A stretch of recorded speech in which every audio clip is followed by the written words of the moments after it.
Hello, I'm the Culture Genie. The topic of today is going to be the concept of cycles.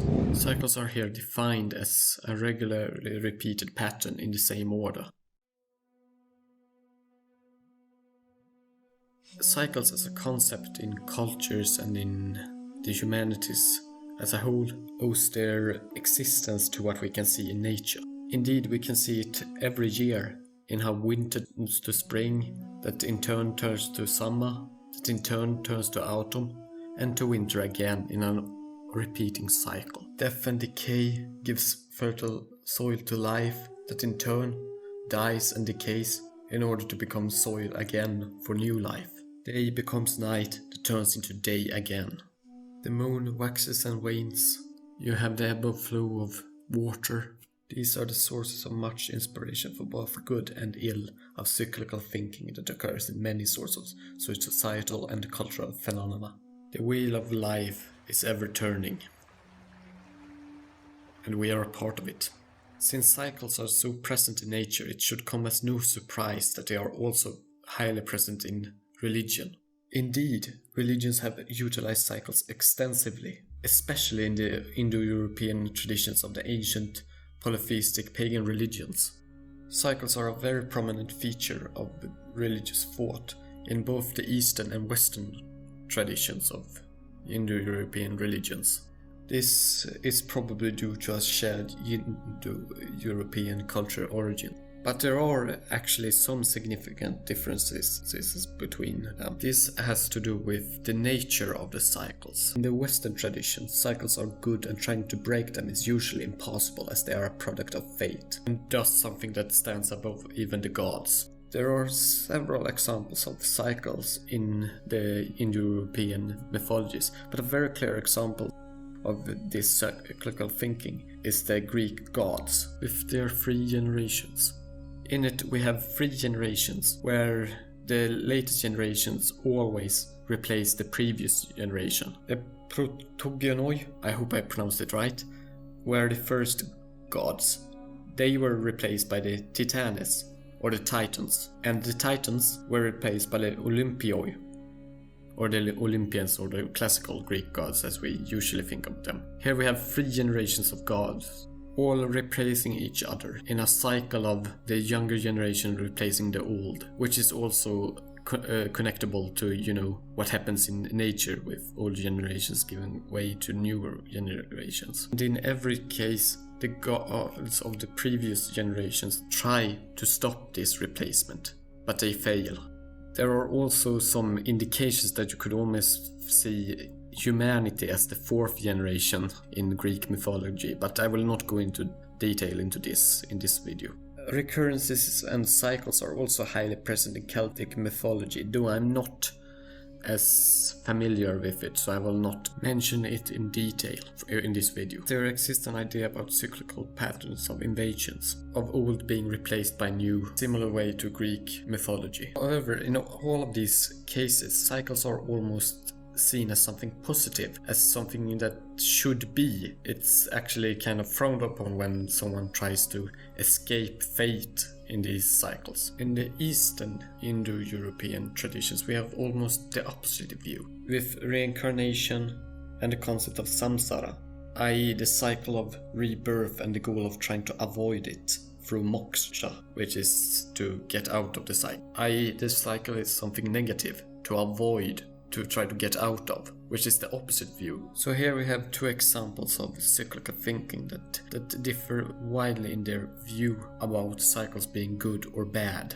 Of course, cycles have also existed in other religious traditions outside of those that evolved from the ancient Indo-Europeans, but I just use them as a focus since I'm familiar with them. Now, it's not just nature and religion that has cycles in them. History as a subject has also contained cyclical views about history. The ancient Greek philosopher Plato and the later historian Polybius stated regarding political systems that they went through a cycle of going from democracies into dictatorships, which in turn turns into kingships, that in turn eventually turns into democracies through rebellion. You also have alchemical concepts such as Ouroboros, the serpent that eats itself, and the symbol of the cycle of life and death in the alchemical traditions, which originate from Plato and his thoughts. So he was one of the founders of cyclical thought, or one of the codifiers rather. But cyclical thought has also been outside of the Western world and India. One other example would be probably the first real theoretical historian, Ibn Khaldun, who introduced the concept of al-asabiyya, which can be roughly translated as tribal solidarity, kind of. With al-asabiyya, Ibn Khaldun introduced the concept of cycles of stronger tribal people replacing decadent and weak civilized people, becoming civilized in turn and then becoming decadent due to civilization and thus weak, and thus exposed to be conquered by other peoples, which were not decadent due to civilization. This could be considered one of the very first theories behind cyclical history. Ibn Khaldun may have been the first theorizer of cyclical history, but he was not the first to view history as being due to cycles. I mentioned Plato before, and in fact, the view of viewing history as being cyclical was actually the standard view before Christianity. Christianity kind of introduced the concept of a progress towards a goal as the idea of God having a plan with mankind and we are walking towards that goal. It is actually kind of strange, at least to me, that the Arabic Islamic civilization actually kept the cyclical view of history, as Islam actually shares the same sort of teleological worldview, that is to say a worldview with a start and an end, just like Christianity, and thus you would think that a much more linear view of history would be more dominant. However, this is not to say that there doesn't exist elements that are cyclical in the Christian tradition as well. For example, the following quote from the Bible: "What has been will be again. What has been done will be done again. There is nothing new under the sun. Is there anything of which one can say, 'Look, there is something new'? It was here already long ago. It was here before our time. There is no remembrance of men of old, and even those who are yet to come will not be remembered by those who follow. I, the teacher, was king over Israel in Jerusalem. I devoted myself to study and to explore by wisdom all that is done under heaven. What a heavy burden God has laid on man. I have seen all the things that are done under the sun. All of them are meaningless, a chasing after the wind." So there definitely existed also room for cyclical views within Christianity. However, moving away from both history and religion, we can actually notice that due to the presence of cycles in both nature and in several cultures and in religion, most myths and stories follow cyclical patterns, as stories are often reflections of surrounding life in both the material and cultural sense. This is why the hero cycle by Joseph Campbell actually works a lot of the time. So cyclical patterns are also a part of stories. Now, my dear listeners, you might be thinking, but what about modern day things outside of history and stories? Where are cycles important then? Well, we do in fact have modern day cyclical ideas. Ever heard about economic cycles with various theories about recessions and upswings and how to act in regard to them? Often inspired by the economical thinker Keynes' so-called business cycles. So cycles are existent as a theoretical thing in economics. And we also have philosophy with Nietzsche and the concept of the eternal reoccurrence.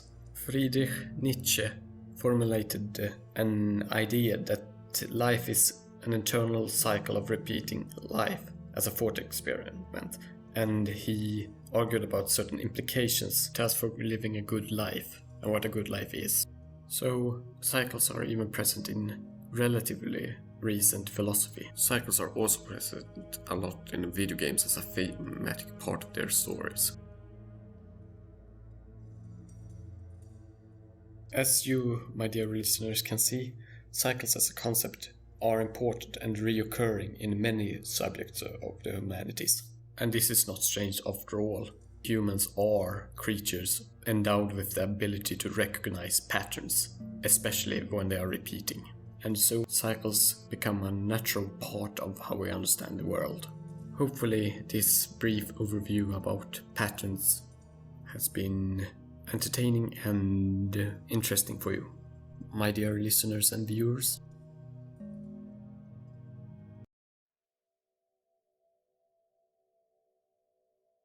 Please do subscribe, as it would help the channel spread awareness about the humanities. اشترك بالقناة من فضلكم.